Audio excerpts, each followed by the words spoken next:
With us now are Tyra, her husband Steve, and their little children, 2-year-old Griffin and 1-year-old Madeline. Hi, babies. You guys look so cute. Now, hi.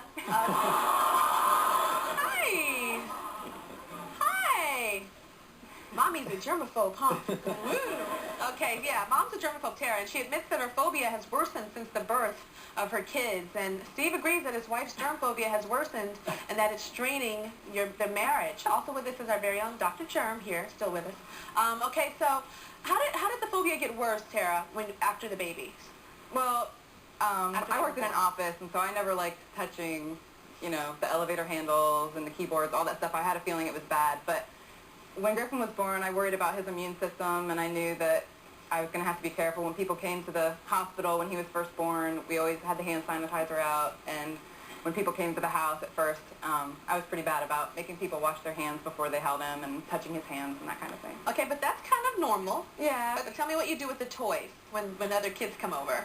Oh, after other kids come over, and I mean, I'm hoping that's fairly normal, but sometimes I put them, the ones that can be washed in the dishwasher, I put unsanitized in the dishwasher, and I wipe toys down. I heard you put them away before other kids even come. The toys that go in kids' mouths, I try to put away, like the musical instruments and that kind of thing. Steve, what bothers you about it?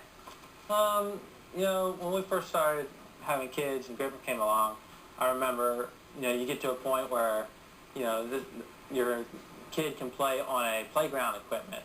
And, you know, Tara was always like, you know, I don't want you going to this place to eat and play on the playground, you know, because of the germs, you know. And, you know, stuff like that's kind of hard, you know. Sometimes I do it anyway and just not tell her. Oh, okay, well, Tara recently swapped some of these day-to-day items in her home that her kids come into contact with. Dr. Tierno has the results of the swabs. We're looking at some of the items we tested, including a car seat, a bib, a diaper bag, a sippy cup, a crib, a high chair, and a plush toy. So how did the items test, Dr. Tierno? Most of them tested very well. The only thing that tested badly, or relatively badly, was the dog, which would be expected, and a push wagon had some Staph aureus on it. But otherwise, the rest of the material was very good. It had environmental bacteria, not harmful. So how does that make you feel, guys? That makes me feel good, actually. So the family dog, how bad was the family dog, Dr. Tierno? Yeah.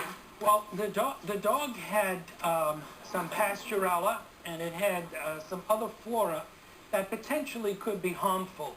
But we didn't culture for other organisms that dogs may carry that can be transmitted to people.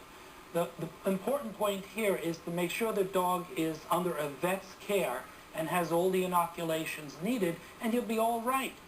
The child doesn't have to live in a bubble, and it can deal with pets, including your dog. Okay, thank you. We'll be right back.